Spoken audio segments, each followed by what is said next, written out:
I do lots of virtual calls, lots of virtual networking because I have young children and I need to cart them around to travel sports. And that takes a lot of time. And there's a place, right, for you have to do some in person things, but it doesn't have to be all the time. And if you're intentional about how you're showing up, what are you saying?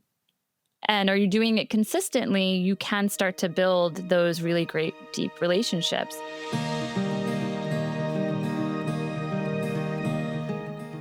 Welcome back to our Happy Rainmakers video series where point one can make a difference. I'm really glad that we're joined today by Megan Senese, who is the co-founder and principal of Stage.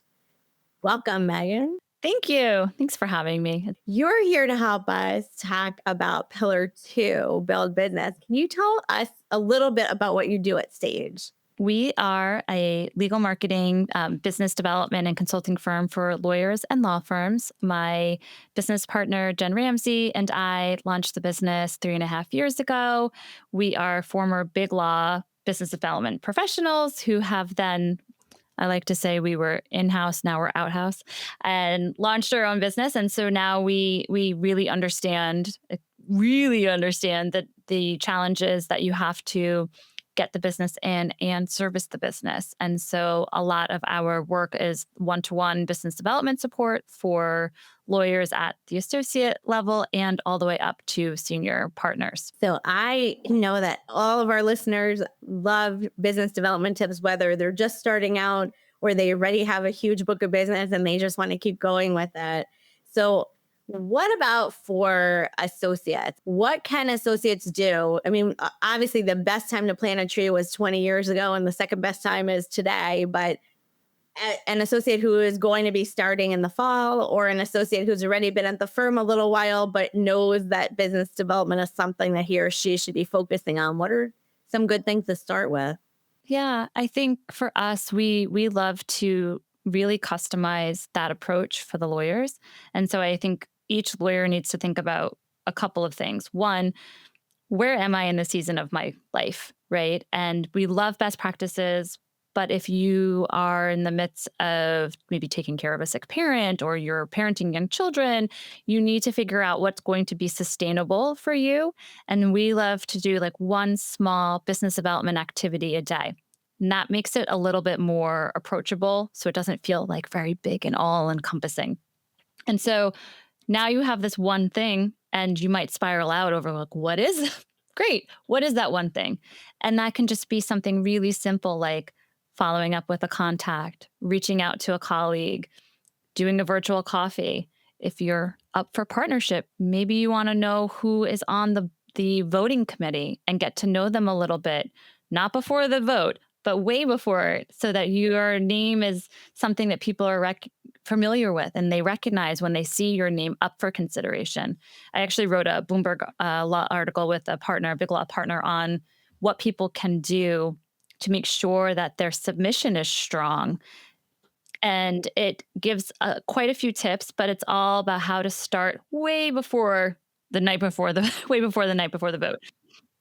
Yeah. So essentially, it always sounds really kind of basic and easy when I'm giving the advice, but in practice, it has to be something that you're actually going to do and enjoy doing, which I don't know. We spend that much time talking about picking a business development activity that you like to do.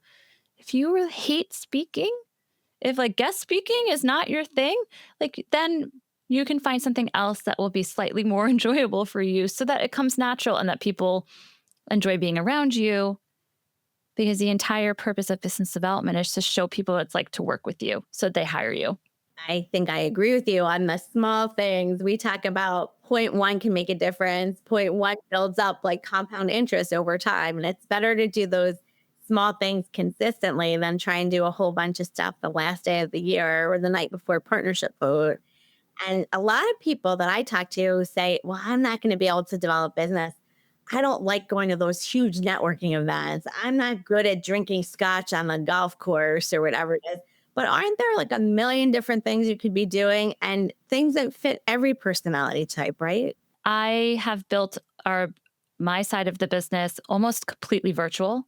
And I do lots of virtual calls, lots of virtual networking because I have young children and I need to cart them around to travel sports.